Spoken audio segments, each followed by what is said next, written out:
তৃষার veg কিচেনে তোমাদের সবাইকে স্বাগত। আজকে আমি চলে এসেছি আমাদের ছাদে হয়েছে আমাদের আম, মানে এগুলো টবে আম হয়েছে। আজকে আমি কাঁচা আম দিয়ে একটা রেসিপি তোমাদের দেখাবো।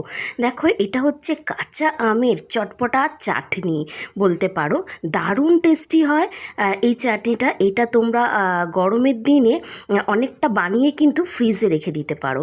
এটা ডালের সাথে খেতে খুব ভালো লাগে, কারণ গরমে দেখবে কিছুই ভালো লাগে না মুখে খেতে, তখন কিন্তু তোমরা এই চাটনিটা কিন্তু ভাতের সাথে খেতে পারো, দারুণ টেস্টি। চলো আমি দেখিয়ে দিই। দেখো, এখানে আমি প্রথমে কড়াই নিয়ে নিয়েছি, কড়াইতে দিয়ে দিচ্ছি 2 চামচ মতো ধনে, মানে এখানে গোটা ধনে কিন্তু আমি নিয়েছি। তো এই গোটা ধনেটা প্রথমে আমি একটু হালকা হালকা করে ভেজে নেব, যতক্ষণ না ধনের গন্ধটা বেরোচ্ছে, ভাজা গন্ধটা।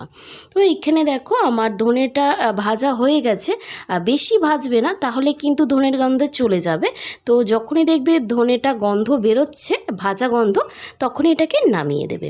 এবার আমি একটা মিক্সির জার নিয়ে নিয়েছি। আমি দিয়ে দিচ্ছি এখানে কাঁচা আম, আমাদের ছাদেই তোমাদের দেখিয়ে দিলাম আম, সেই আমি নিয়েছি, কিন্তু একটা গোটা আম নিয়েছি আমি।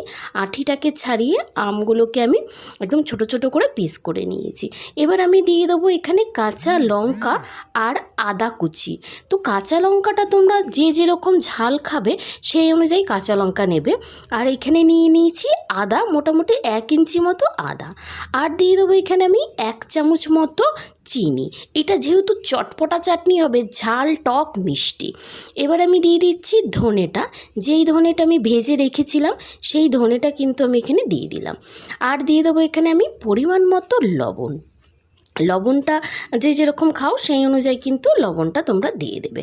এরপর আমি সমস্ত কিছু দেওয়ার পর দিয়ে দেবো এখানে জলটা একটু বুঝে দেবে, কারণ যেহেতু চাটনি, এটা কিন্তু খুব পাতলা হবে না এবং খুব গাঢ়ও হবে না, মোটামুটি একটা যেরকম চাটনি হয় তো সেই ধরনের কিন্তু চাটনি হবে। এটা কিন্তু একটু গাঢ়ই বলতে পারো চাটনিটা।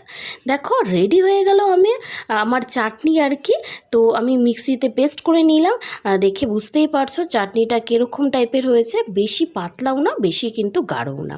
তোমরা কিন্তু এই চাটনিটা করে কিন্তু রেখে দিতে পারো ফ্রিজে একটা কন্টেনারের মধ্যে। এটা খাওয়ার সময় ডালের সাথে খেতে পারো, বা যখন তোমরা বিরিয়ানি খাবে, তো বিরিয়ানির সাথে কিন্তু এই ধরনের চাটনি দেখবে বাইরের দোকানে দেয়। তোমরা কিন্তু এটা বাড়িতেই করে রাখতে পারো, দারুণ টেস্টি হয়। আর গরমের দিনে মুখে স্বাদ আনার জন্য কিন্তু এই চাটনিটা কিন্তু তোমাদের খেতেই হবে। তাহলে বন্ধুরা, আজকের জন্য এইটুকুই। নতুন ভিডিওতে তোমাদের সাথে আবার দেখা হবে কিন্তু। টাটা।